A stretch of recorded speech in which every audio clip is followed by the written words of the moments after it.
Yes, indeed, folks, ladies and gentlemen, welcome to ShoutCraft Kings October edition. Yes, yeah, great, yeah. Fuck yeah. Yeah, I'm feeling it. I don't know how much you're feeling it at 5 a.m. Jesus, Jeff, I've got to admire that dedication. I'm here for the passion. I'm here to do it at any time of the day, man. This is just a different time, you know what I mean? It is. It is. It's a different time, no doubt. It is a different time. You can't argue that. We have got for you today a lineup of unbelievable proportions. It's embiggened. It's engorged, one might say.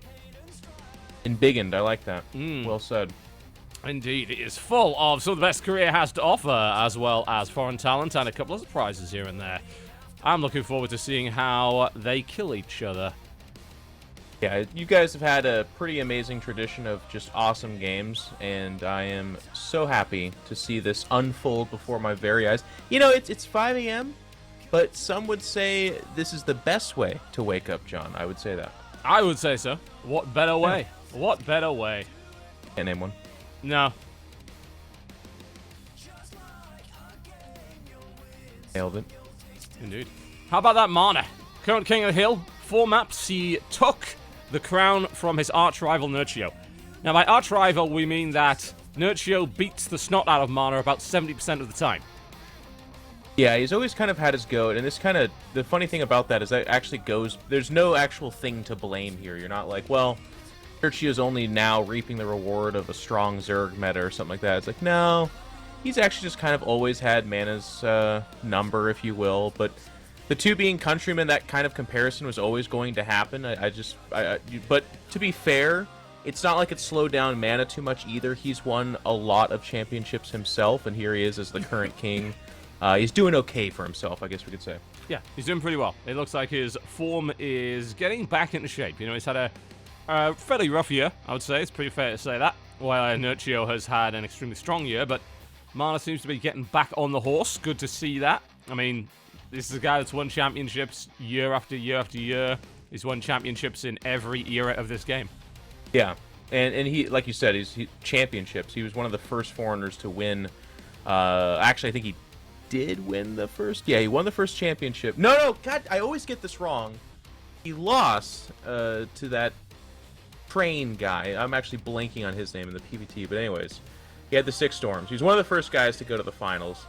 But what's kind of cool about this format, by the way, though, is like, yeah, okay, Mana hasn't had the best year, and I think Nerchio is up there in terms of, like, I think you have to give it to Neeb. It's like Neeb, Nerchio, Snoot as the 3 foreigners that right now not only are at the top of the foreigner scene, but are able to challenge Koreans. But in this format, you know, individual best of ones, essentially, because you're not playing a series against somebody.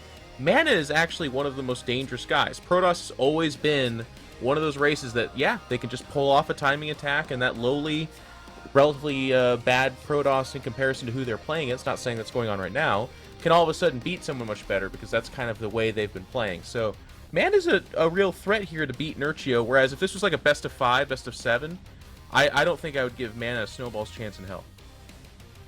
Yeah, here's the thing. He got to prepare all week on his choice of map. So, as strong as Nerchio is, Mana is ready for him. As ready as possible. And we're about ready as possible to get started. Oh my god, that segue. Indeed, yeah.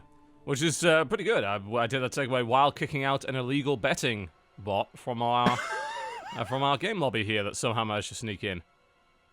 You know, if it wasn't an illegal bot, I feel like this wouldn't have been a very big tournament. You need something like that. You need somebody to come in and just yell something random and obscene. It's our form of streaking. Something like that, yes. That's the slight problem when you announce the first match. Then the odds appear on those betting sites, and then people try to sneak in to get access. It's like, can I observe? And then no, go away, you idiot. Don't know who you are. Unless you give us $1 million. How about that? Yeah, we could do that. We could do that. We can be bought, for sure. Yes. Because that worked out really well for life and boom boom and... But, no, we can't throw. We're the commentators. But we can be bought in terms of casting, perhaps. basically maybe they pay. I can be bot. Yeah. John can't be bot. I can be bot. Let's just put that out there. They pay, and then we do their thing, and they're like, what the hell is that? It's like, well, I thought you paid for an amazing cast, and that's exactly what we gave you, damn it. In your face. Ladies and gentlemen, Map 1 of ShoutCraft Kings October, the violence begins. Our current king of the hill, with a 4-game streak. From Poland, in the red trunks, playing Protoss, he is Liquid Mana. Versus his opponent, longtime arch rival, to the southeast position in the blue trunks, playing Zerg. Team Euronix Gaming, Nerchio. One a Protoss, one a Zerg. Both are Polish. If you were ever get a chance to meet them, they're also on kind of polar opposites of the personality spectrum. Mana is a guy that has a bag of chocolates at every event he goes to. He'll be the first to laugh and talk with you. If you're a fan, he will... You could literally whisk him away for a night on the town, and he probably wouldn't say anything to the contrary. Whereas Nerchio won't laugh at your jokes. He'll look at you dead in the eye and just kind of watch you walk away and wilt in horror. And he's okay with that because Nerchio, he's the bad guy. And here he is trying to be that bad guy, taking away Mana's awesome streak and money and amass more. As you said, John, he's had a fantastic year. And he's going into the end of this year as one of the strongest foreigners in the entire scene. Yep, he would love to spoil Mana's reign here. Yeah, that's a little bit of a fairy tale story. It was considered an upset last month to see Mana be able to do that. Everybody, including our co-commentator, DeMuslim, was counting him out completely, saying, ah, well, John, you see, I read Uligolak, a mystical website and tome, and upon its arcane pages it doth declare that the ratio of win to loss here is like 3 to 7 in favor of Nerchio, and so on and so forth. And I think he was wearing a wizard hat at the time. That's like his new thing. I mean, I don't blame him. As someone else who's suffering pattern baldness, everything little helps, you know. But to be fair, John, saying suffer for DeMuslim, I feel like is an overreach. I feel like the hair loss is won. I feel like that battle is over. You know, it's suffered. It's never over. Oh wow. Not for males of our age. Okay. Mana decides to pop down a little pylon just to delay this. He checks that Nerchio has in fact expanded to his 3rd as opposed to his natural, but Mana's still delaying that expansion just a little bit more. And Nerchio doing this on purpose. Like, bear in mind, Nerchio goes into this knowing that New Gettysburg is the choice of the king. So that means that Mana has picked something that he knows Nerchio doesn't like, and he knows that he will be able to execute something dangerous on. So we're seeing a fairly safe opening from Nerchio in response to that. Yeah, I feel like it's a kind of interesting clash of preferences here. Mana and Nerchio, both fairly comfortable in that very passive game. Of course, Mana, I think, being a little bit more of the willing to be of a timing attack kind variety. Nerchio famous for his incredible defense, his multitasking in said defense. Now, why would you pick this map as Mana? Well, you can take 3 bases fairly easily on your half of the map, and there's just kind of that narrow ramp in between the 2 bases that allows for you to defend that as the short path. A lot of people, when they first look at this map, are like, oh god, this is going to be a ridiculous rush map, but it ends up not being that way because of how narrow that path is. If you can sneak past it, sure, it's a little bit of a boost, but if you're playing a competent player, which guess what, in the King of the Hill you're going to be, you're not getting across that with anything meaningful anytime soon. No, indeed not. Pretty damn smart choice here from Mana, and the openings from both, a little bit tit for tat. Unit here dies, unit there dies, nothing particularly crazy, but the craziness may now begin because the Oracle is in the air and heading on over to that 3rd base. There's already a Spore in place, and a couple of Queens moving in as well, so damage should be mitigated. Absolutely mitigated there. I do like the Oracle opening, actually. It's interesting that it's followed up by a Phoenix, because here's the point I was going to make. A lot of times when you go Oracle, we're seeing some Protoss followed up with a 2nd or even 3rd Oracle, and they just remain, they're like, okay, you have a Spore colony, I don't care, I'm going to get 9 drones, and as long as I micro this correctly and pull back the one that's being targeted by the Spore colony, then the damage on my side is minimal. But he then comes up with a Phoenix afterwards, and we can see that Stargate has gone into, it's being quiet here. The Phoenix is going to get a couple Overlord kills, and that's about it. So that's kind of interesting. This is a little bit of neither of the openings that I've typically seen here. Yeah, we've seen a couple of times in Kings that the Oracle has been followed up by Phoenix and then more Phoenix. And Yeah. in fact, that has proven to be hugely successful in this matchup. It's resulted in some really great wins for Protoss, because a lot of Phoenix can do a lot of damage. That's a lot of dead Overlords, that's a lot of lifted and dead Queens. A Spore in the middle line really doesn't matter, because while Phoenix don't look it, they're actually quite tough. They have a lot of HP, and of course with shield regen, they can keep coming back in and being a pain. So we do see that used in this event quite a bit. However, that's not what's happening. We saw Resonating Glaives added pretty early, Gateway Explosion here from Mana, and the response to that being a Hydra Den and +1 missile attack from Nerchio. And what, to go back to your point too, when you do go for just one Phoenix and one Oracle, even though the damage has been pretty minimal, that does allow you to free up your resources. I mean, look at Mana. He's just now adding his 3rd and 4th gas at his natural. All of what you see is off of literally 2 gases. So he opens up Stargate, gets a little bit of map control, and then he's going to switch into that Gateway Explosion you had talked about. It looks like Adepts backed up by Immortals, at least for right now. He's, of course, going to start adding that gas. We can add things with more gas, like sentries and upgrades. But I gotta say, I really like... Oh, well, we're going to have those Adepts actually right here. I was going to talk about something else, but here they go. They're in the natural. And they have Resonant Glaives here as well. So you see the strategy from Mana. He took a single Phoenix to clear out that area of the map so that there would be no Overlord spotting this. And frankly, there's not a lot on the board here at all for Nerchio. The Roaches are here. They will be able to eventually push this back. But, these are still Resonating Glaive Adepts. They're going to do a lot of damage. John, they don't have the Roach speed upgrade, though. That's actually the way to defend this. That's why Spine Crawlers are going down behind the mineral line at that natural to help in this moment in time. I think Mana, seeing the blood in the water, is going to continue to warp in, and these Adepts are doing so much damage. A lot of drones already down. Supply advantage in favor of the Protoss, and at this stage of the game, it's actually a really big deal. The Protoss usually starts off with a bit of a supply lead.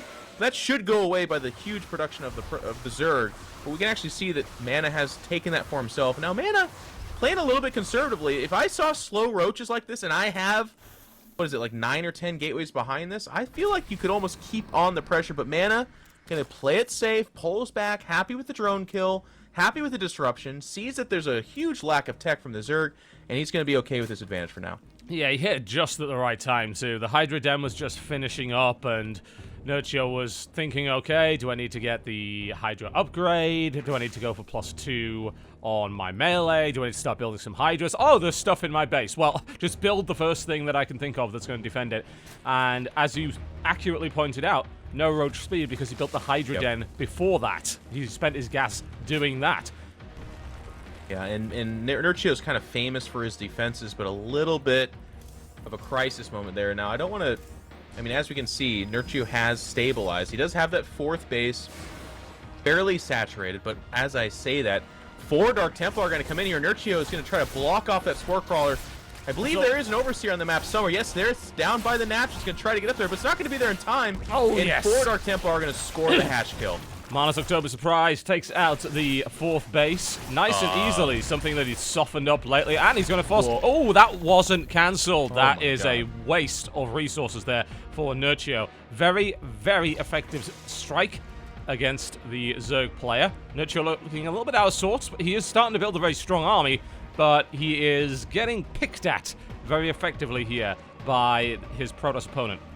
It's surgical, John. I would say. I mean, just everything about this from Mana has just hit that niche timing. There was an Overseer on the map. He was getting a Spore Crawler, but all of those things were just slightly out of position, and Mana was able to score not 1, but 2 hatch kills there. And that advantage I was talking about, that slight stabilization that was occurring, yeah, it's gone now. All of a sudden, our current king is pushing across the map with that Warp Prism, and an army that is more than up for the job of snuffing out this Zerg. Yeah, they're just going to have to back off for the time being and try and get some more Hydras on the board. He will have an upgrade lead, a significant upgrade lead going into this fight. +2 is about done, and with that many Hydras, yeah, you can melt the Protoss army quite easily. But the question is... He needs lurkers. That's it. I mean, Hydra Roach is just, it's okay, and you do talk about that upgrade advantage, which is significant, but he's going to say, okay, I'm going to pull back to 3 bases, and I'm just going to do this off the back of lurkers. And if you don't have disruptors, and as I say that, of course, Mana, realizing the weakness in his army, is building that robotics bay as we speak. This is a great game for Mana. That again, not cancelled. Wow. Nerchio That is really uncharacteristic of him, losing 2 hatches without the cancellation. That's very wasteful, of course. Yep. And Nerchio needs every mineral he can get right now. Now, what we saw in last month's ShoutCraft Kings was this same build from Nerchio, and it had crushed several Korean Protoss. Oh, yeah. Absolutely annihilated them. And along came Mana, having seen that build, and says, Disruptors is the answer to this, and does just that. Now, that was in a position where Nerchio had a stronger army. So Mana already has a bit of an edge on that by getting that Robo out. He is, however, investing in more Immortals and DTs as opposed to building Disruptors. Yeah. Perhaps he believes, and he shouldn't now because he should be able to see it, that the Lurker Tech isn't done yet. It certainly is. There's a lot of them coming in, and that could be a nasty surprise for Mana. Well, this is going to be a nice pickup here for Nerchio. Is going to actually run back this Warp Prism unit, and that's going to be one of the kind of burdens, but there is that army you were talking about pushing up over here, and it is without disruptors, so it has to be very careful. May be able to pick off this hatchery. That is one of the weaknesses of a Lurker-based army. Very strong in a stand-up fight, but has a tough time running down armies. Now, Mana might stand here and fight. This would be kind of the wrong choice, and he's feeling that burn right now. Doesn't get the hatchery, by the way, so if Nerchio can saturate that, which looks like he's about to, he can kind of stabilize here. He's actually up a little bit in supply, which again is normal for Zerg, and he's going to push out right now. Yeah, to me that was too indecisive for Mana. I mean, we're talking about like 10 Immortals. You basically wave in the vague direction of that hatchery and it falls over. There was very little risk to engaging and killing that hatchery and then backing off. Obviously now you want to back off because you need your Disruptors, and the Disruptors are now in the mix. So yes, so begins the dance of death between these two. Yep. And Nerchio's going to pull back here. If he's not careful, he actually might lose that hatchery. It looks like he should get there in time, but to go to your point too, John, the Disruptors are out, and as that Dance of Death does occur, I gotta say, I want to give a tip of the hat here to that Oracle play from Mana. We talked about how it did no damage earlier on in the game. That can normally be a really kind of stressor point, and a Disruptor hit kills one, and again, he's going to start kind of the waging the war of attrition here. But that Oracle is allowing him to remain with a great idea of what this Zerg army is doing, where it's at, and it's just a huge play of as well. If he can get that revelation on top of the Lurkers themselves, he can see them too. That was a nice little warp in there. Mana putting an Oracle, there. One of those, the big ball things, the glow and the we are together. Mind, John. Togetherness. Balls on the mind. The togetherness unit, the friendly unit, the Archon. Why do I still cast this game after 6 years? Because we fucking love it, John. The answer is obvious. Even we forget the names of the units, we get the names of the builds, but we still love it. That's the reality of it. So my dream is to cast StarCraft until the point where I forget the names of my own children and wife and everybody, probably. It is coming. Don't worry. Yeah. There's no I doubt. heard 35 is when that happens. Yeah, something along those lines. This game is perilous, by the way, John. I gotta say, like, Mana was dominating, and all of a sudden he's one bad fight away from losing, and Nerchio's looking to have the army to create that bad fight. Oh, disruptor shots, and those are not big at all. Lurkers, however, Lurkers from the rear, and there are no disruptors to stop them. The problem is, there's an observer! Oh, you can see it. You can bloody see it. Oh my god. I gotta be honest. Look, there is a caster curse out there where it's like, this could be an amazing fight, and then it's absolutely not. I do not take responsibility for what just happened there. Nerchio had a great army. He got a little bit messed up by that middle ramp and the pathing from that, and his army split itself in half and just kind of flopped into the blades of Mana. That was one of the biggest mismatches of a fight I've seen in a while. And Mana made that look simply easy. Like, the surgical play earlier on was great, but then Nerchio clawed his way back in, only to claw himself out. Right the way out, yeah. Putting those Lurkers right underneath and then just having them blown away with no support. He tried to jump on top of the army rather than try to position himself in such a way that he can lure it into a killing zone. It just didn't happen. Wow. Yeah, Nerchio looking a little bit out of sorts there. And Mana, again, is able to defeat him. Really starting to put the numbers on the board here when it comes to this rivalry. Very impressive play, though, from Mana. I mean, Mana looked impeccable. Yes. I mean, you know, we can say what we want about the kind of ebb and flow of Nerchio's play. But as you said, one thing that remains absolutely true here was that Mana came out of this wanting to defend his title and looking up to the task. The opening game made it look like it was going to be a mismatch. It got a little bit even there. But then in the end, Mana made very few, like, it's weird to even call it mistakes. He was warping in to pick off hatcheries, and yes, they got picked off pretty hard. But each time that warp in occurred, where maybe he didn't do the great amount of damage that he wanted to, his army was earning position and getting towards those hatcheries. And I felt like it was Nerchio that was constantly fighting for his life. I want to say almost no real battle. In fact, I can say this. No real battle occurred on Mana's half of the map. So he safely took a 4th, he took a 5th. There was a moment there where the rocks on top of his 4th was going down, but even that, Nerchio quickly backed away from. It was just very impressive play from Mana. Yeah, it really was. Excellent play indeed from him. But that, of course, means he will be our king going forward, and he has to face the wrath of the hordes of anonymous players that I have gathered from around the world. It's going to be very interesting, I can tell you that for a fact. We have some debuts. In fact, the next match is going to be a debut as well. I'm excited, John. I am very excited. As you should be. As you should be. We're just moving everybody over to the correct server at the moment to ensure that we Can I make a prediction? You can. You can try. I feel like the reason I'm here to commentate is because today you're announcing the retirement of Nathanius from casting and the emergence of a new young American hope. He is our next challenger. Tell me it's true, John. I hate to disappoint you. Fuck! He's been playing far too much Overwatch. He can't play Starcraft anymore. He does not have the ability to do so. He's also diminutive, if we're going to be honest with ourselves. I don't think he has the frame for it. True. He seems like the kind of person that would be squashed quite easily. Not that resilient. Troglodytish is one of the ways I would feel like you could describe him. Indeed. You want to know who our next challenger is? I do. Let's do it. Tell me who it is. All right. I shall reveal it to you. This is one I wanted to get into this tournament for a while. He's been one of my favorite Korean Zerg players for years. I never get tired of watching this guy play. He's a hell of a lot of fun. So we managed to get him in the event. He will face Mana, and he is Losira. Ooh, I like it. Losira, one of the original, 350 APM StarCraft 2 players, sporting that orange hair, but lately, people have been taking note, he has shed off his pro gamer baby fat body and has donned a new sleek Korean sexy model type body, and he has maintained his professional play in StarCraft 2. So basically, he has become every single StarCraft fan's wet dream. A gorgeous Korean man that can play StarCraft with the best of them. Oh yes, no doubt about that. Intimidating, perhaps, for his opponent.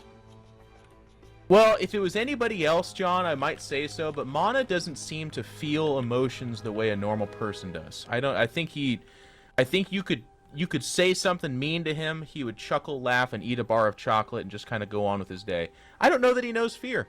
I think he might actually just be a replacement person.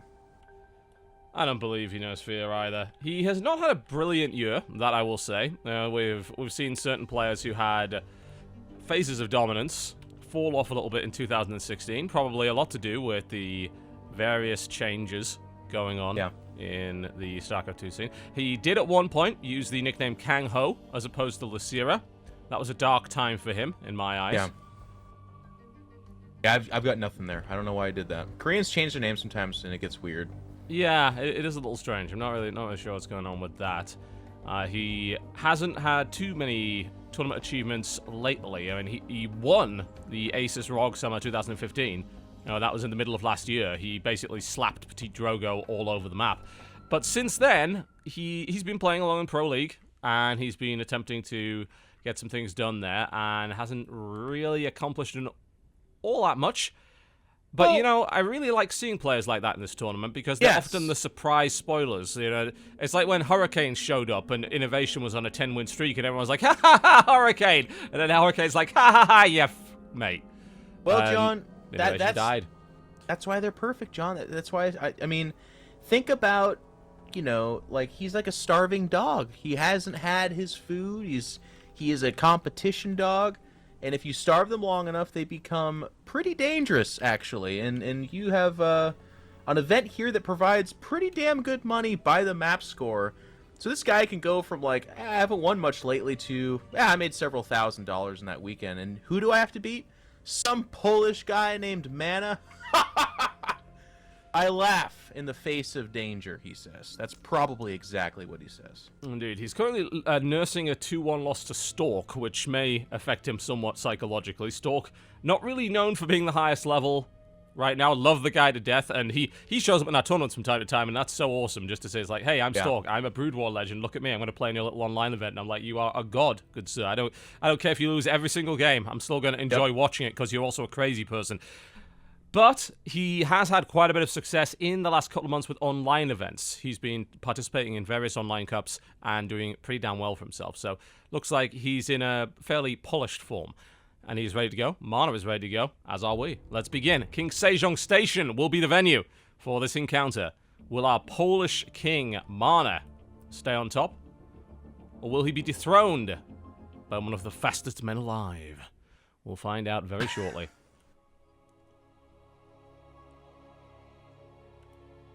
5 maps won by Mana. Is that where does that put him in the overall Kings?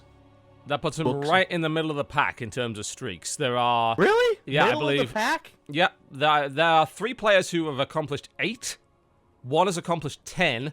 Right now, that he is equaling Streak, who was our first king, actually. Oh, well then I'll have to hold off on the hype because he's got at least 3 more wins to go before I'm even remotely impressed. Honestly, any streak in this series against players of this caliber, to me, is unbelievably impressive. Once you start to get to 5, that's where I start to take notice. That's where things start to get really, really interesting. Because you're thinking, oh, right, well, I mean, that's only a few maps away from tying the absolute best we've had. Yeah, you're just more easily impressed than I am. Totally. Yeah, that's fine. I mean, I'm low plat. Yeah. You know? Diamond in my mind. But I'm impressed by many things when it comes to StarCraft 2. Makes for a happier existence. It does, actually. It really, really does. You live in this sort of box of wondrous ignorance where everything looks awesome all the time. It's kind of great, really. It's probably why I've stuck around with StarCraft for 6 years. It's like, why don't you get better at StarCraft? Because if I did, I'd find it less interesting. Yeah, less magical. Yeah, indeed. There's just something about it. Yeah, but losing that probe initially, quite a surprise here. Hey, actually, Losira sent out an early drone. I think the intention was, obviously, scouting is a nice byproduct of it, but if he could block that Nexus going down, if it was like a Forge first or something like that, that would be cool too. But on the other side of the map, he's able to pull off 3 hatches before a pool. And against the opening that Mana's doing, this is actually a very strong counter. Again, Protoss would be able to, you know, Forge, try and cannon rush it, something to slow it down. Or like a Nexus first only and skip a lot of the kind of dressing up that they otherwise would do would be a good way to kind of respond to those 3 hatches. But Mana doing neither here.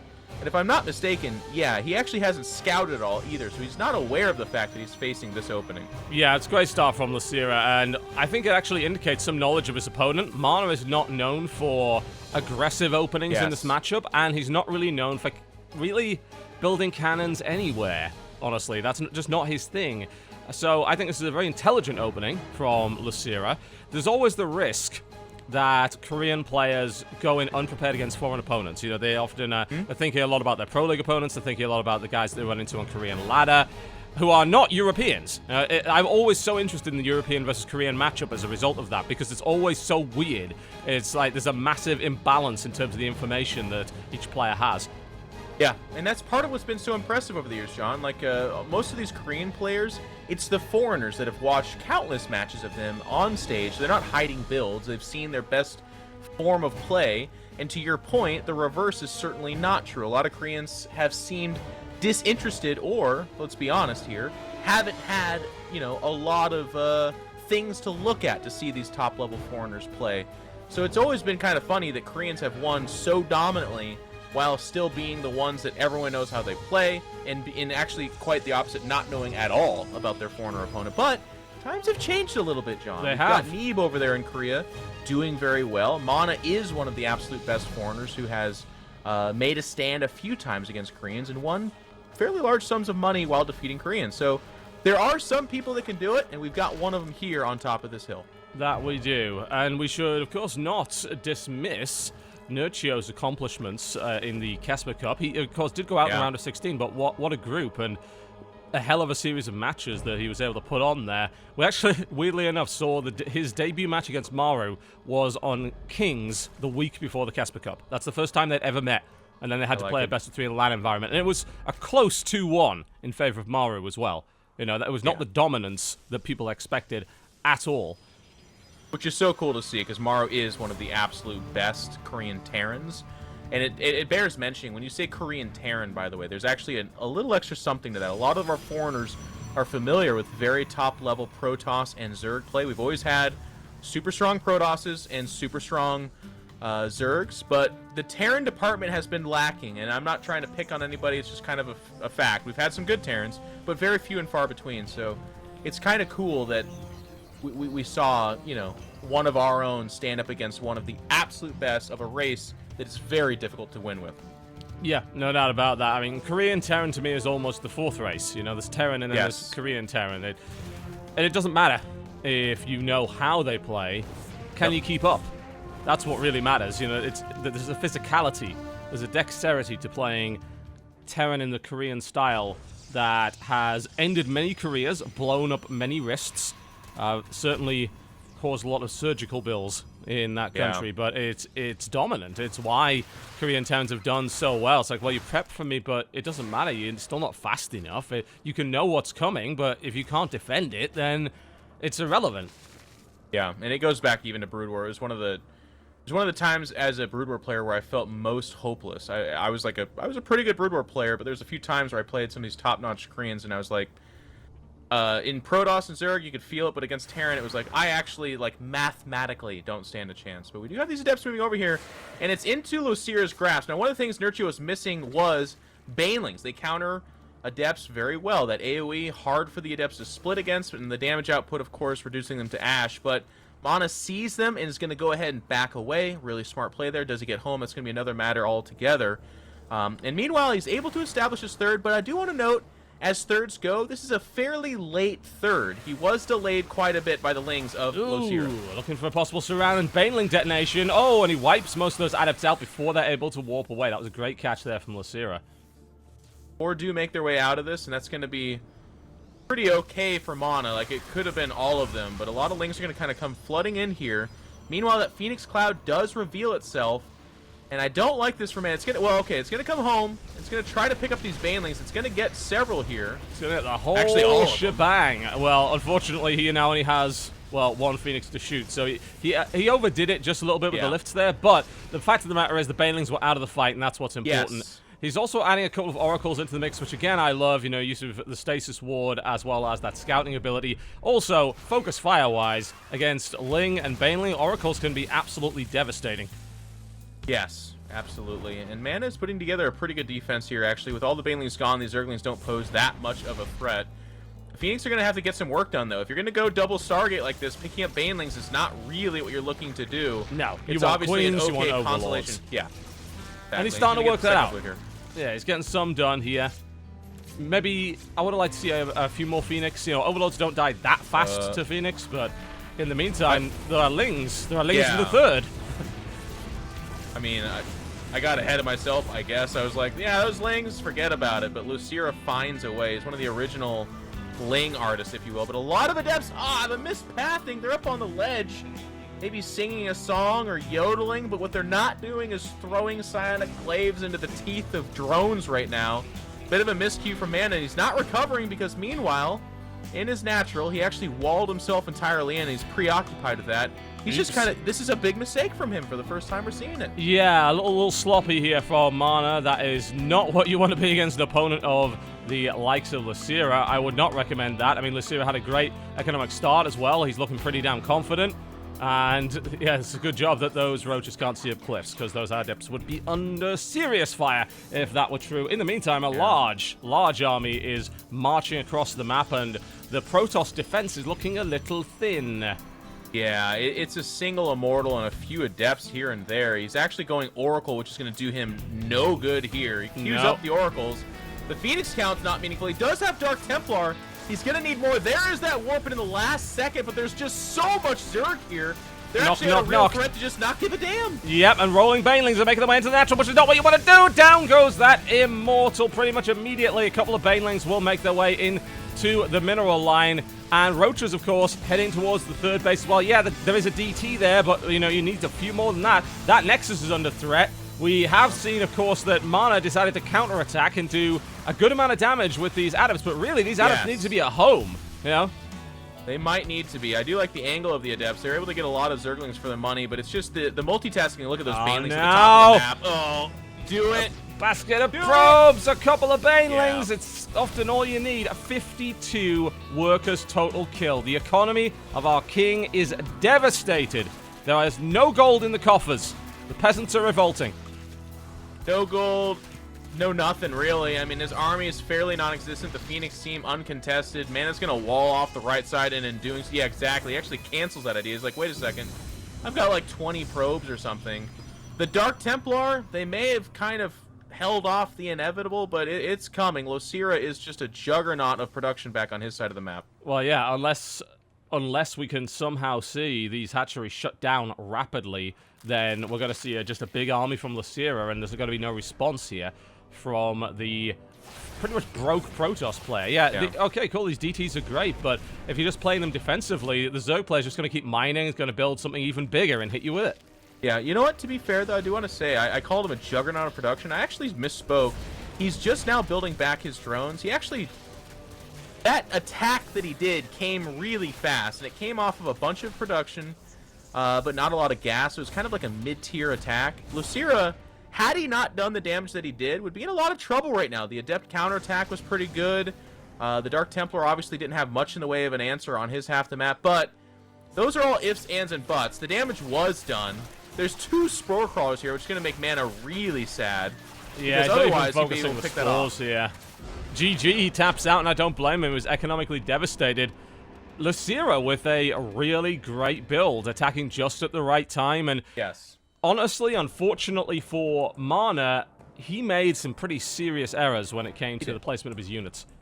Yeah, it seems that our king has just kind of run out of stamina. There's a few little decisions and choices that weren't very good. Losira delaying that third, staying on top of the information the entire game, made it look like he was the dominant king. But I do have to say, by the way, it's fun watching Losira, because if you have watched Losira over the years, and this can go back to like 2011 or 12 when he first started kind of coming into the scene, you watch 100 of his games, especially ZVP, like 95 of them end the way we just saw. This guy has been making roaches and lings off of like 76 hatcheries at the 7-minute mark for years, and been winning tournaments and heaps of money doing it.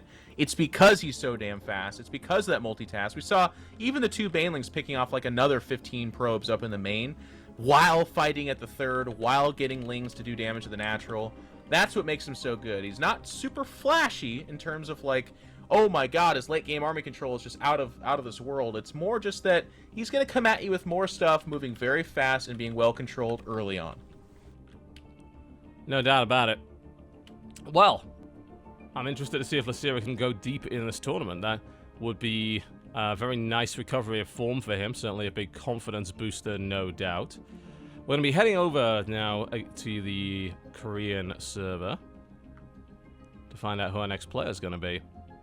There is a bevy of talent, let me put it that way. So Losira is going to have a very hard road in this event. If he thinks going to get a couple of easy foreigners early on, no. Early on is usually where we get some of our best players who are not willing to wait up until 3 a.m. to play ShoutCraft Kings, so he does want to watch out. Like I said, though, those are oftentimes the scarier players, are the ones that are willing to stay up until 3 a.m. or haven't been winning tournaments right and left. Those are the hungry ones, the ones that want it more than others. And a lot of times in these online exhibitions where, yes, real sums of money are being flung around here, it's oftentimes the player that hasn't had the results that's the one you got to really look out for. Yeah, I absolutely agree with that. And it's not it's not a small amount of money either. You know, you're talking about $250 a map. It's like, oh, $250? Yeah, but that's a map per map. You know, Yes. that adds up really, really fast. Innovation ran away with a lot of birthday money. Yeah, Losira just made that money in, what, 9 minutes or something? 9 minutes. That's not a bad payout. I'll take it. Yeah, if you can keep up that rate, you know, you're a good king, you can get a salary from this event. Nobody's stopping you. Well, there's a lot of people trying, I guess. Indeed. Well, that there is no doubt. So we're just waiting to confirm who our next player will be. Incidentally, we will have to restart the stream after the 4th game. There's an issue with the delay. Doesn't appear to be working properly. So just bear that in mind. We will be doing that, but we're going to wait until the 4th game before that happens. There we go. Just double checking that our next player is available. In the meantime, I would like to mention that you should probably stick around because we actually have some giveaways today. Oh, nice. We are going to be giving away codes for some of the new announcer packs for StarCraft. You may have noticed recently that they announced that you will be able to have various different announcers for your game. We've got 5 codes for Nova and 5 codes for Abathur sitting around. We're going to be giving those away a little bit later on the show, so stick around. Not as cool as a TotalBiscuit or iNcontroL voice pack, but you know what? We'll make do. It's all right. I should mention that, but anyway. Right. Our player is here. I can finally unveil him. This is going to be an interesting one, no doubt. A challenging one indeed. Our challenger has played in this event before. Actually put on I'm going to be honest, a pretty damn disappointing performance. But we're going to give him another shot because we know he is capable of way, way more than that. We're sending in the one and only Super. Excited to see this. Super, obviously, one of the more kind of hardcore Korean names. Not been at very many international events. Actually, I say very many to be scientific, but I think I'm going to move that to just saying he hasn't been at any. Yeah. I don't at all. Doing that. It's kind of fun to expose him to this audience. Like you said, he's already made an appearance. It wasn't super great, but here he is going to be facing Losira, who now all of a sudden, by the way, that Korean information, which is super relevant to these players, they do look each other up. If you hear about them preparing for tournaments and stuff like that, one of the big things they mention is teams and team houses, and that a big part of that's because they so safeguard what they're doing and how they play. But a lot of these guys know each other pretty well. I'd be interested to see if Super is aware of Losira's style, because that mid-game, just here comes an absolute metric crap ton of roaches and lings and maybe hydras if I get enough gas for that, is a tough style to play. But if you know it's coming, there's some pretty good answers out there. He's run into Losira a couple of times in online cups. He has not been massively successful against Losira. I believe he has lost 2 series in the Oli Mo League to him fairly recently. But Super's become one of those online cup monsters that we've been hearing so much about. Now that everything's done in Korea, what else have you to play? And he's dived into everything. I mean, for God's sake, he played in the ESL Americas Cup just last week. Slapped around a couple of Americans there. Played in the Lefang Cup as well. He played in the Base Trade Corsair Cup. Pretty impressive results against Optimus and Keen there. And in Go4 SC2 Cup Europe, yes, he's even playing in that. That was 2 days ago. He defeated Revolution, Lil Kanan, and Alive before being blied out of the tournament. I'm sure everybody knows what it feels like to be blied out of a tournament. Yeah, well, if they don't know what it feels like, they've at least seen it done to people, especially ZVZ. Bly is amazing.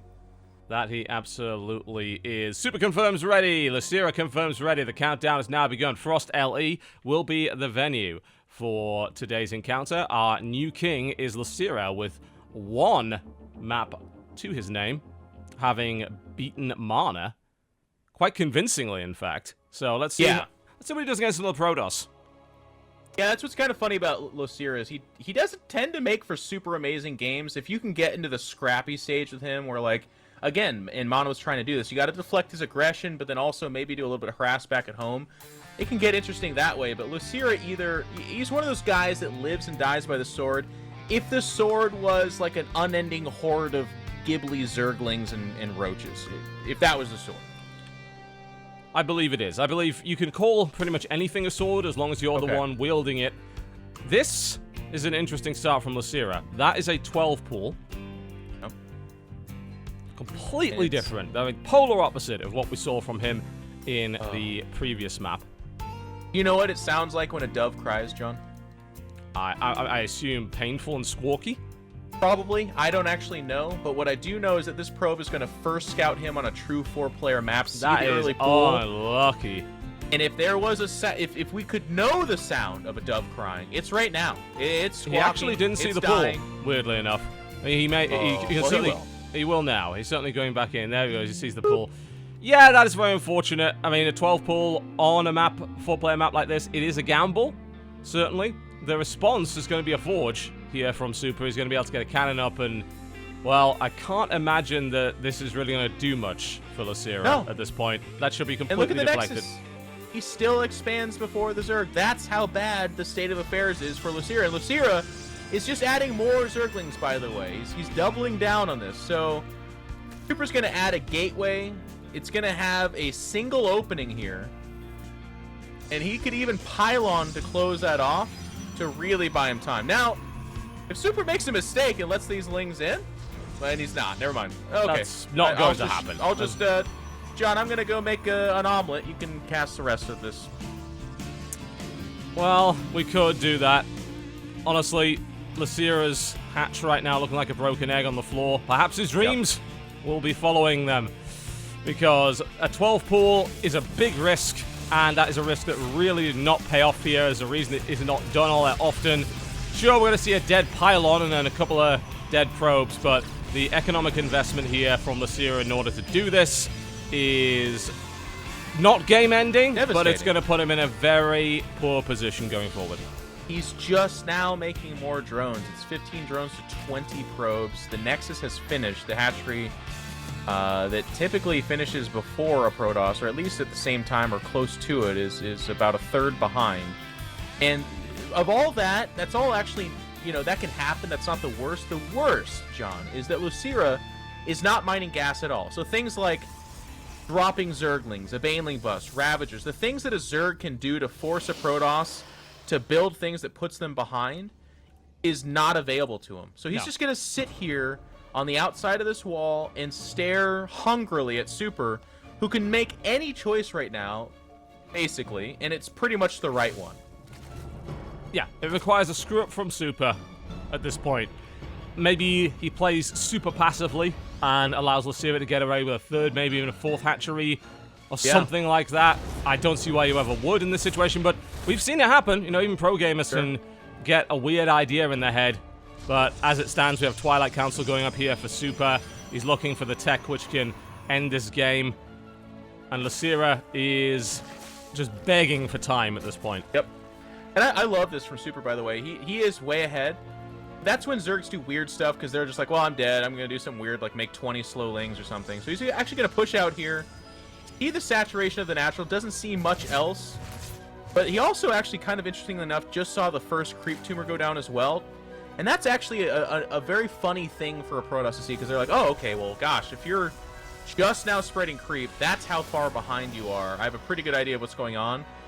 And with that Mothership Core, a lot of Protoss would just take a mega fast third, but I do like these delaying that a little bit, because this game is so much in his pocket that if he took too fast of a third, lost it, and then tried to defend with 5, sentries or something weird like that and lost all of those, that advantage would flip on its head. But he's just going to play it safe and say, nope, I'll just take my third in a minute here. Or never. Yeah. Maybe never. Maybe. Maybe he'll just try and end him on 2 bases here. He's adding extra gateways, the Resonating Glaive going up here as well. He could attempt that if he wanted to. I don't see it being the worst idea ever.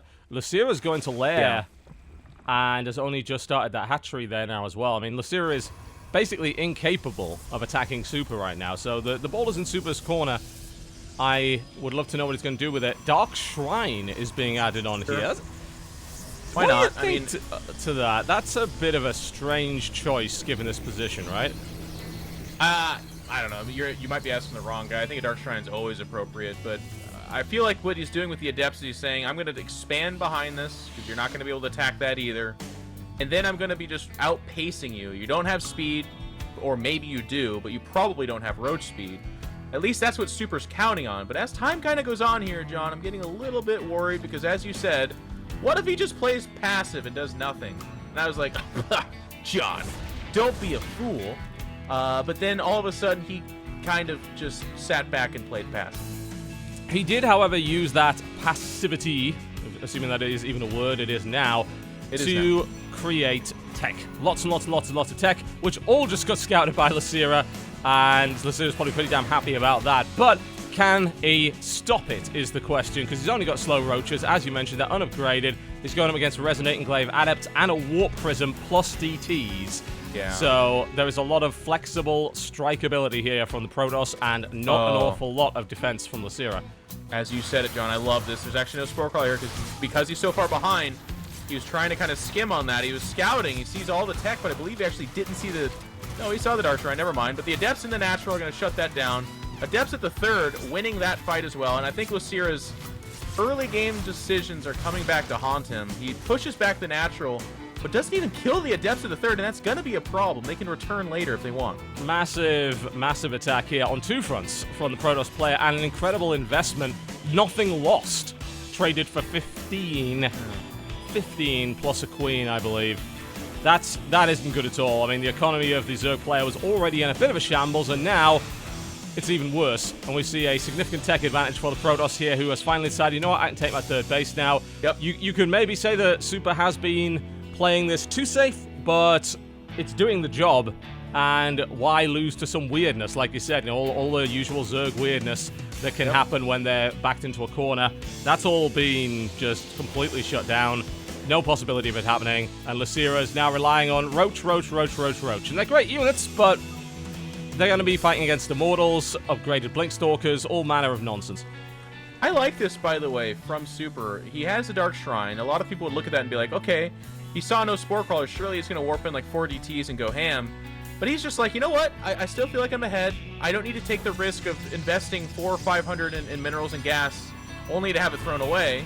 I'm going to hold that thought, though. We might have a fight here. Force fields do go down. The Roach is going to pull back again. Losira on that mono tech. He's going to start adding Ravagers here to break those force fields and get some range in there. Decent sized army, and the +2 isn't done yet for the Protoss player. There are 2 Immortals in the mix. It's going to be a difficult fight for Losira. It's not impossible, especially with some good bile shots, but he's not able to get the angle on it as of yet. Now he's going in. He wants to try and roll him over, and he does have quite a lot of firepower here as well. Good shots with the bile into the center. Significant damage being taken here by the Protoss, and Losira is going to try and break it. Does he have the numbers to do it? Roach is coming in from the other side as well.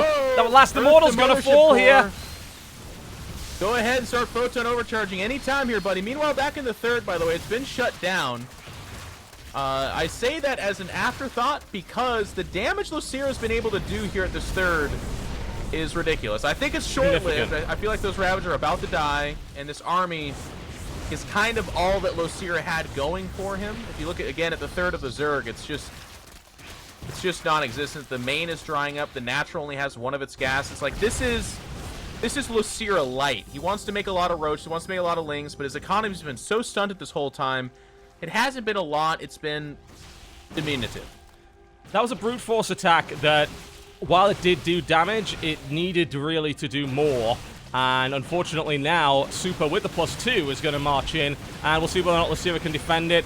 There is a lack of meat, so the Lings are going to do a pretty good amount of damage here against the Stalkers, but there might not be enough Lings, and he doesn't believe it either. GG, a short-lived reign for Losira as Super is able to overwhelm him and take the crown. You know, I do like Losira shaking things up on a map that, like this, it's very reasonable for a Protoss just to go Nexus first and just not even scout and not think twice about it. Losira looking to enhance that hour by the, that money by the minute. We're talking about how in 9 minutes he made something like $250. Well, he was like, you know what, if that's pretty good. How about $250 in about 3 minutes or 2 minutes?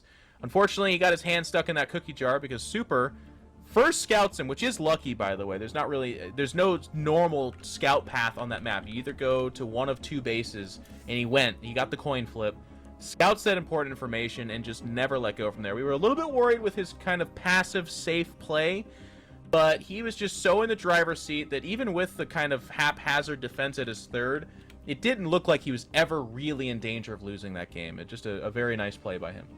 I would absolutely agree.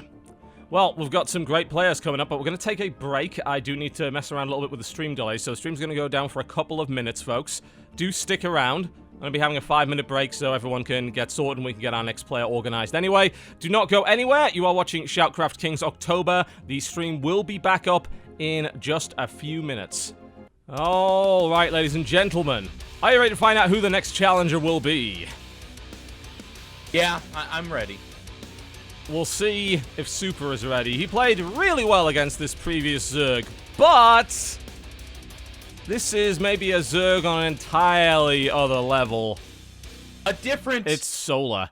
Solar system, you could say, John. You could, indeed. Solar's system for extracting money from Legacy of the Void up to this point has been nothing short of miraculous. He has had a great year. He's had a great expansion. He is always dangerous in online events. He is lethal. He is. Now, John, listen.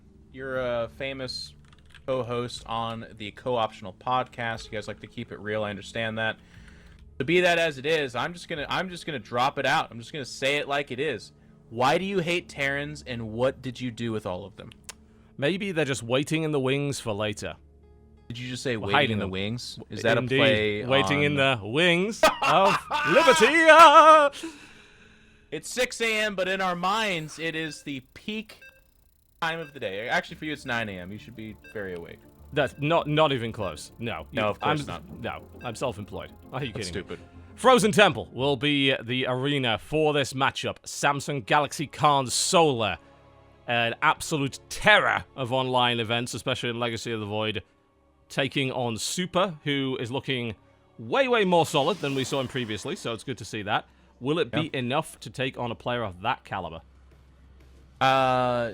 I hope so. I did like... I mean, again, he got a little bit of an underhand toss from Losira. If you scout out what he was doing, you're going to either live or die by that moment. And he was, of course... He just played it very well. Solar brings a bit of the Losira mix to the game, but also everything else that is the Korean power. Like, he can be ultra aggressive. He changes up his build orders. But he's also more than willing to go the distance. And I feel like that's part of the reason why... Everyone probably knows the name Solar. You've seen him in all shapes and forms of events, and he's done well at all shapes and forms of events. Yeah, he is. He's a great all-rounder. You know, he was considered for a long time to be something of a B+ player, but especially in Legacy of the Void, he's really come into his own. So, ladies and gentlemen, here on Frozen Temple, the challenger in the southeast position from Team Samsung Galaxy Khan. He hopefully won't explode in this matchup. He is in the red trunks. He is playing Zerg. He is Solar.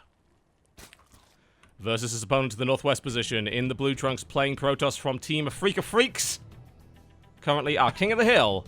It is Super. I do like this opening from Solar. This is the cookie cutter Zerg opening, at least thus far. Going for that hatch first, followed up by the gas and pool.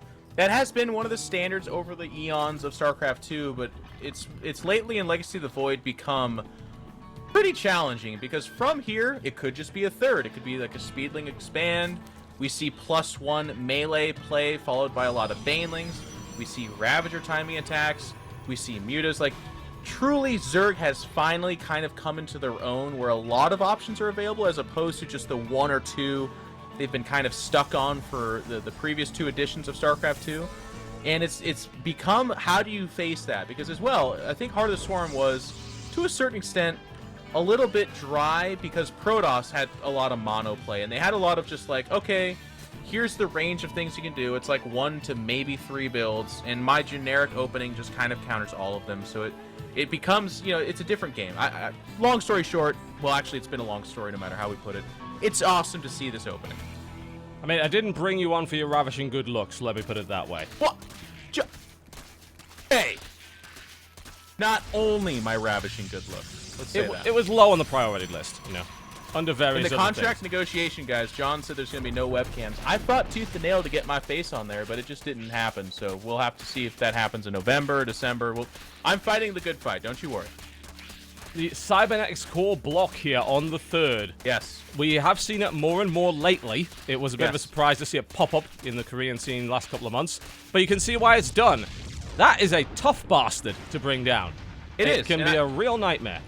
I want to give a shout out to, speaking of ravishing good looks, I think we can both agree Rotterdam is unfortunately a very attractive young man. He was one of the people who kind of told me. Or anywhere. Yeah. He talked about how gateways actually have slightly less health. So it has been in the past that in that situation you drop a gateway, 150 minerals, but it has slightly less health than a Cybernetics core, which at 150 minerals actually is the better block. Kind of interesting point there. Yeah. Also means that as it's building, it's gaining more HP per second, slightly more HP per second. So you need a couple of extra units to overcome that deficit in order to bring it down. So yeah, it is a pain. There's a reason why that building is used. It is not a random choice by the Protoss by any stretch of the imagination. Third hatch is up now, and we're going to be seeing a third Nexus. That is very common Legacy of the Void. You might be thinking, if you haven't watched since Heart of the Swarm, you've been thinking, do Protoss really build 3 Nexus that quickly? They do these days. They can afford to, most of the time. Although Solar is going to try and punish him for that, and he's got a pretty damn good surround on it, and he may even have enough links to do it. We're seeing 25% health, 10% HP. Is it worth the investment? I think he could have brought that down. He'd have lost all of his links doing it. But he was at 100 HP, and he had about 6 or 7 links left. Maybe. That was a bit touch and go there for a second. It would have been very close. Either way. I actually kind of agree with you, though. I think he should have gone for it, just because, I don't know, the 6 links don't really add much after that. But as I say that, he is actually making roaches. Now, that fast third is a bit of a gimme. But if you don't add the production behind it, or if you go too techie, now that's an interesting note, because look at that. There's no gateways being added, but there is a robotics. Well, okay, there's the 2 gateways at the third itself, but there's just a robotics facility behind this. This can be dicey, because there's a lot of roaches coming out. These roaches don't have speed. There's not even a layer being made. It's go time. Solar says, I'm going to win or lose right now. And he's going to try and do it off the back of this ling drop into the main base. There is 1 stalker on the defense. It's going to get eaten very, very rapidly by the looks of it. Let's see how well Super is able to react to this. Lings in the main. In the meantime, the remainder of the army makes its way across the map as this distraction forces in warp pins in the main. And we're going to see an adept kill or 2 in the process. And knock, knock. Here come the roaches on the front door with a lot of links to back it up. So double D-power on the gateway. That is absolutely crucial. That means reinforcements are going to be few and far between, and the mineral line is being ravaged by Solar's aggressive attack. Just hitting right in the kisser. He's just destroying. The lings inside the main did do a lot of damage, but they grabbed a photon net charge. They pulled the army in there, and then picking off that pylon cuts off most of the production. Here comes the lings. Oh my god. I mean, this is it, right? Like, there's so much. GG. Solar. Quick Cash, apparently, is the name of this tournament today, because we have seen 3 incredibly fast matchups, as well as 3 incredibly fast changes of the guard here in this tournament.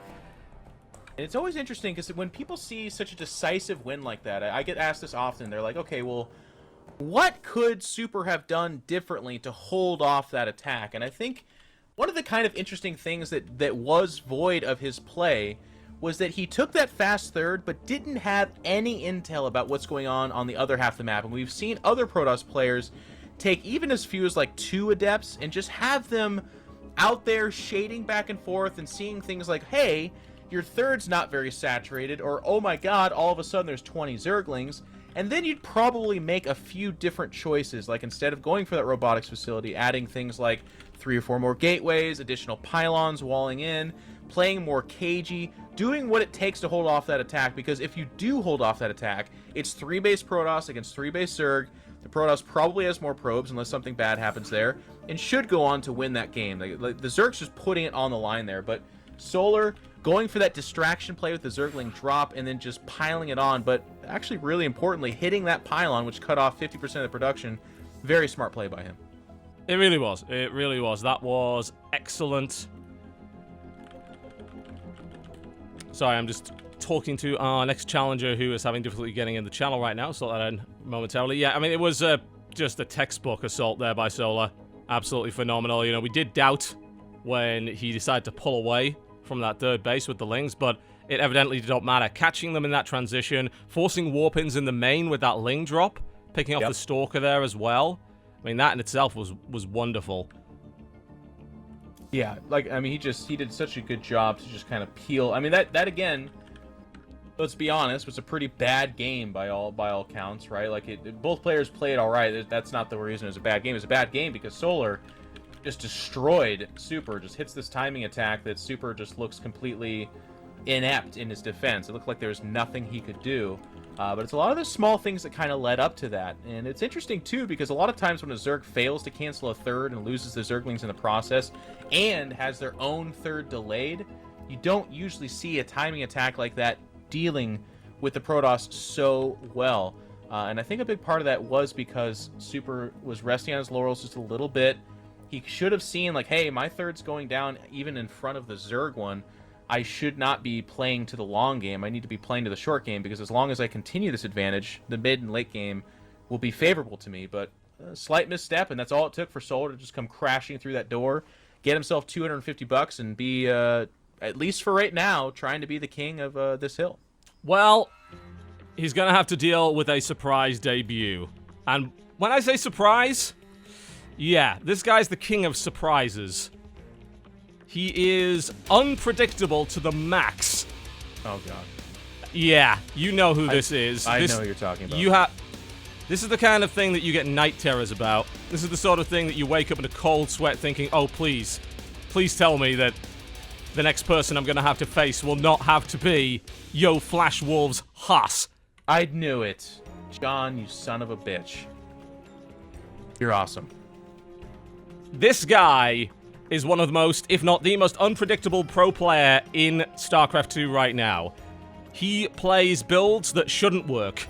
He plays builds that, if played by anybody else, would not work. He's an innovator, and in a land of macro games, he is King Cheese at this time. It's absolutely terrifying.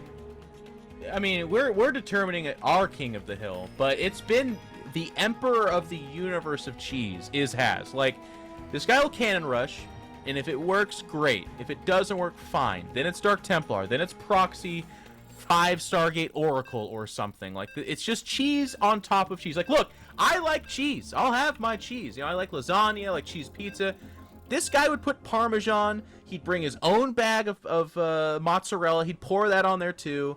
He'd then put, like, string cheese laid on top of it. And if that wasn't enough, he'd put that weird nacho cheese shit they only serve in American sports that probably isn't cheese. Fuck it. He'll put that on there, too. He'll put all of it on there.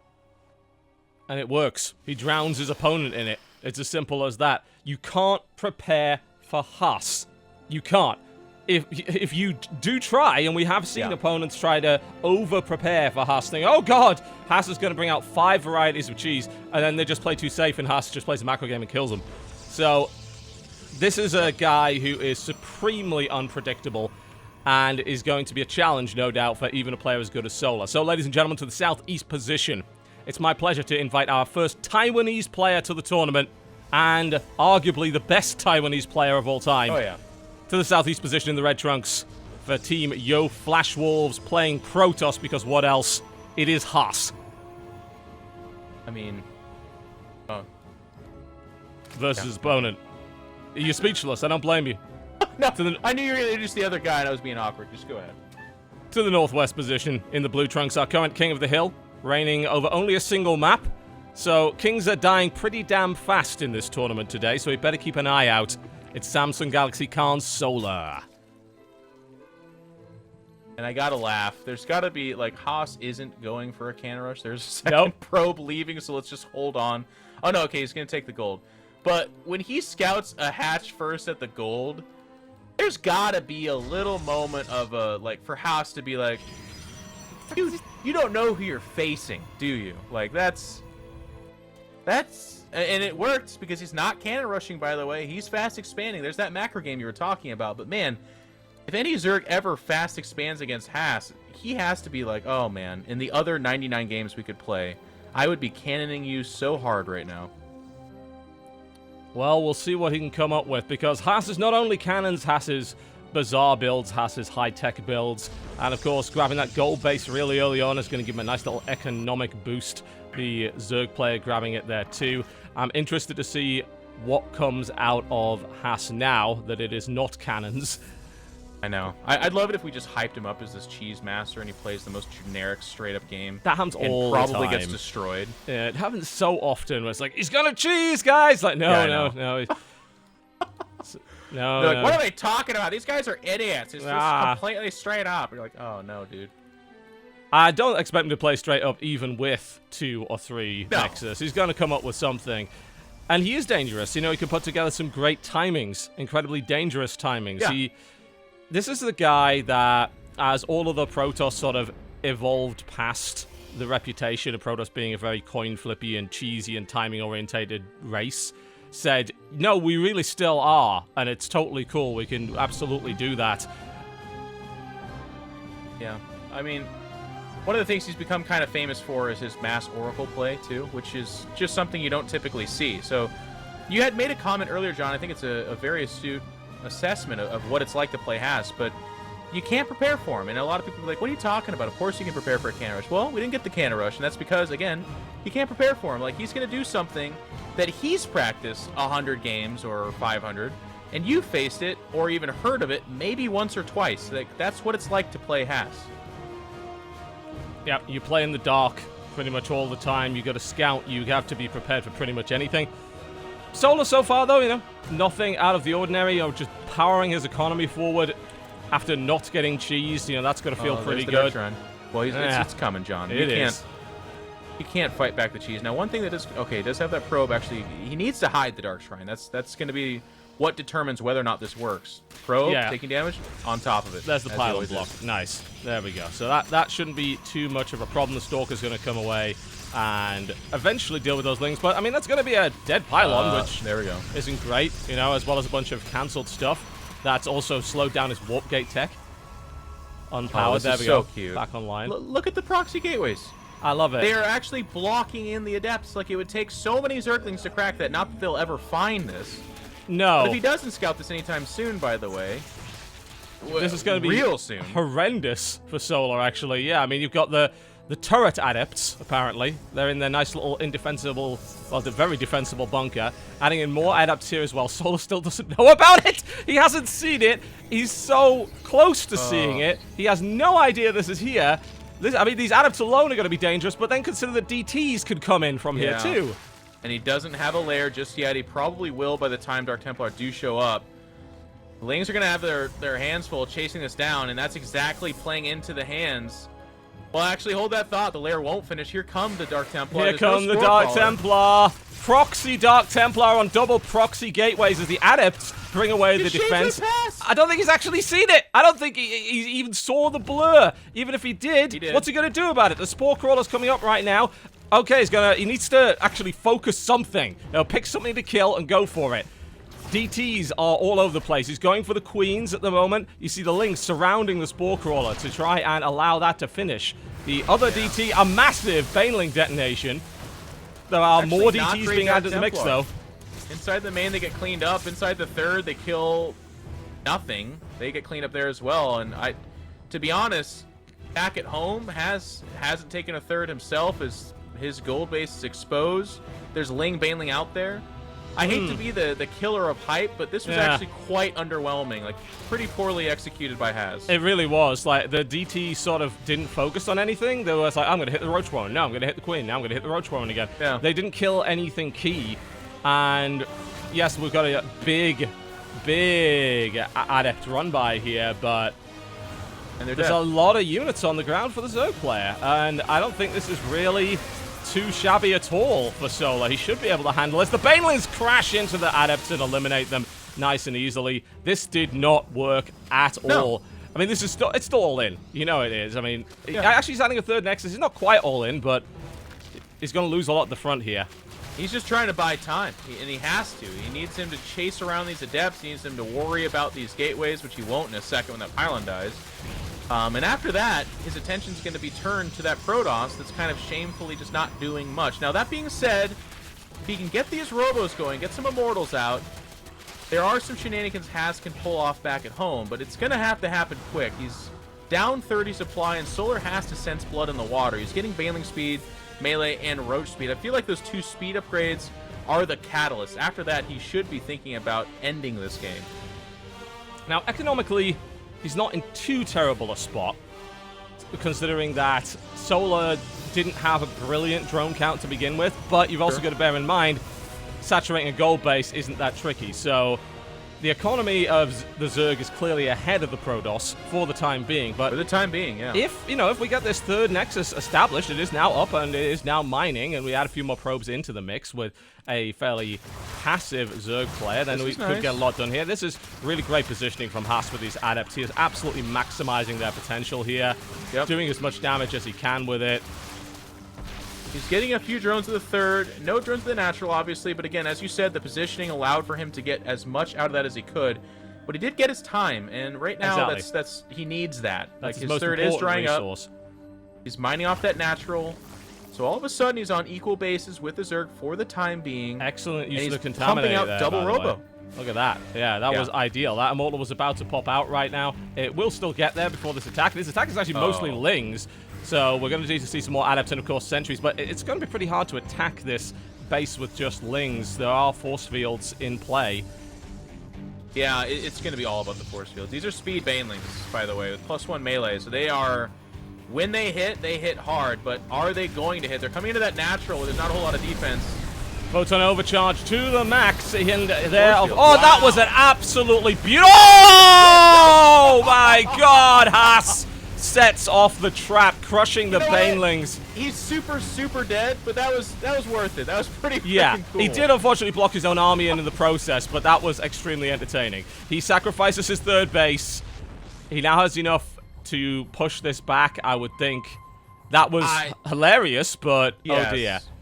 I mean, yeah, the situation's just so bad for him. His gold base, it does bring you more resources earlier on, but that also means that candle burns out faster, so it's almost mined out. Yeah. He lost everything at the natural, and by the way, there was like 5 pylons, several gateways. Like, it was an expensive natural in its own right, not just in what it represented in the game. So Losira, he's holding down that gas pedal, and he's not going to let go. You can have all the force fields in the world, but if any of this connects in, well, 2 ships passing in the night, Haas is about to get dealt a death blow. Yeah, there are so many Lings. I mean, the Immortal count looks great, but with that many Lings on the board, that's not really going to do too much. The army's going around the right, and that does force Solar to back off. He does send a small run-by force into the main. That's going to do a lot of damage. Whoa, there weren't any weapons available for it. And here comes the fight, and the force fields are pretty good so far, but there are so many Lings, and down they go. GG. An attempt at cheese, Solar wasn't having any of it. Absolutely not. Yeah, this just in, by the way. Stop trying to cheese in ShoutCraft King of the Hill, because so far, at least on this day, it is a highway to hell for you. Like, it's just not working out. It was cute, it was cool, like the Adepts being blocked in, the Dark Templar super fast. There wasn't a lot of detection, but if you're not going to execute against a player of Solar's caliber, like if those drones aren't getting cleaved in half by the dozen off of that kind of an opening, you don't stand a chance in hell. Now, I mean, to be honest, there's a couple moments there where it didn't look like Haz was so far behind, even though his opening didn't do jack or squat. Like, he killed a queen and like 3 drones with 3 Dark Templar, and that was what his whole opening was geared towards. And then all the Adepts did almost nothing. Imagine if you would have killed 10 or 15 drones, which is very reasonable when the Zerg doesn't have any detection when 3 Dark Templar show up. But he didn't do it. Yeah. Oh, you've got to give him props for the style, flattening the banelings in that force field donut.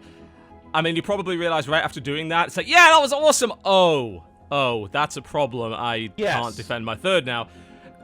That was like that was like every Van Damme movie ever, where like you're seeing a shit movie and you're gonna lose for seeing that movie, but that roundhouse kick that knocked out 4 guys at once, or in this case the force fields that trapped like 20 banelings and then got smashed by the rocks, worth it. That was cool as hell. Absolutely. Didn't win in the game, but I have to wonder. Might have lost in the game. Yeah, it may have. Could he have, in your experience as a Protoss player, could you have potentially defended? Had that not happened, did he have enough to defend against that army anyway? Was that gonna even be a possibility? Honestly, no. I feel like his Solar was already splitting off his army to go into the natural. Like, the damage was always going to be done there. But the but there is, what if Solar's like, oh, there's the army, and then like rushes towards it, and 3 or 4 more force fields do capture the rest of that army, and then Maybe. Like, honestly, again, this is me being very optimistic, very maybe-ish. Solar saw the entire army blocked into a narrow choke place that was made up mostly of sentries and immortals, which is very potent. But in that situation, they're not handling out that much DPS at range. So he can just be like, sure, yeah, you're in your third. I'm not going to go there. I'm going to crush the natural and win the game easily with that move. And I feel like that was always going to happen. All right, well, Solo's looking pretty damn strong right now, but his next opponent will be a challenge to say the least. I hope he's ready for some Terran. He's been dealing with Protoss quite effectively up to this point. However, when it comes to Kings, this guy is quite literally the King of Kings. He is the one and only Innovation. And I like it. I was giving you crap about no Terrans earlier, but if what we had to wait for was innovation, then I'm okay with that. There's all the jokes to be made, of course. He's called a robot and stuff like that, and that's half because he doesn't seem to have that much in the way of personality, but what he doesn't have in personality, he has in skill, he has in talent, and he has in accolades. This guy's been winning across, well, his entire career in StarCraft 2. And when he wins, by the way, when he gets in a particular form, it's not just winning, it's not fair to describe it that way. It's a kind of domination that we haven't seen from, well, basically anyone. When he's on top of his game, he makes the rest of us look really stupid and inept. And if he can bring that here today, Solar, who's been winning with a very punctual kind of like, I'm on all over you kind of style, could be in for a lot of trouble.